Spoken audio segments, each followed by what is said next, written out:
Now, when I'm trying to light a scene, trying to think about how to show it moving through the scene, if that makes sense. And I'll explain in a second.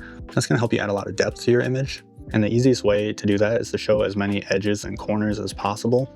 If you start with this plant, you can see light hitting this, wrapping around it. And I even put it up right up to the edge, kind of past this pillar, so it also casts a shadow on that pillar. You got also the light hitting the pillar, not quite hitting this side, that exposure change right there, giving shape to the pillar. Same with this, darker, brighter, nice gradient. You got the hot spot a little over there from the windows. That's motivating my key light.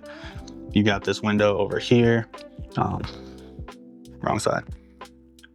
With this reflection, casting light through the space. Same with this one, from the practical back there, casting light through the space. It's casting light up onto the wall and the ceiling, showing you the shape of the room. And we've got that window back there, casting light up onto that ceiling and that little hallway thing back there. And that is also using that to motivate this little rim light kicker thing I've got going on, which is actually a tube light I have hidden behind this pillar. So that's kind of how you have to think. Shoot corners, shoot a lot of edges. Here's a diagram of how I have this room set up. It might help you visualize it more. When I first enter a room, I'm gonna look at what the light is already doing. So we got these windows over here. I like to keep a kind of a sharper angle from what's lighting the room to the camera angle. So I'm gonna use, this is my biggest light source in the room, this big sliding door.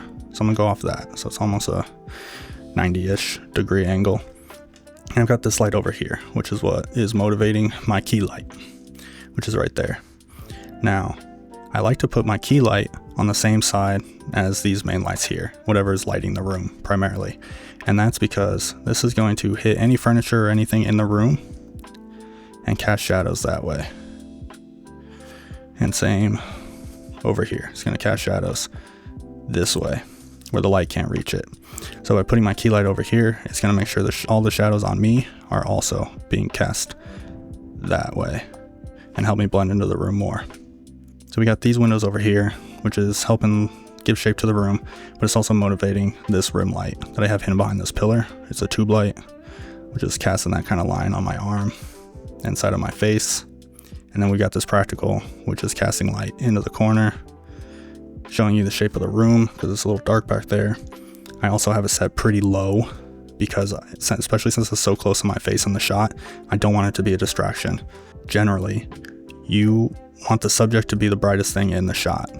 But in this case, since I'm showing a lot of windows, which is what is motivating my key light, it would make sense for the windows to be the brightest because light gets dimmer the further away it moves from the source. So it would just look weird if I was brighter than the windows. So if you're a new YouTuber just using your phone or a newer videographer or photographer, I hope this helps you in the future. This is my first YouTube video, first time being on camera. Hopefully my skills improve over time, just like my lighting did. I appreciate it, like and subscribe. See you next time.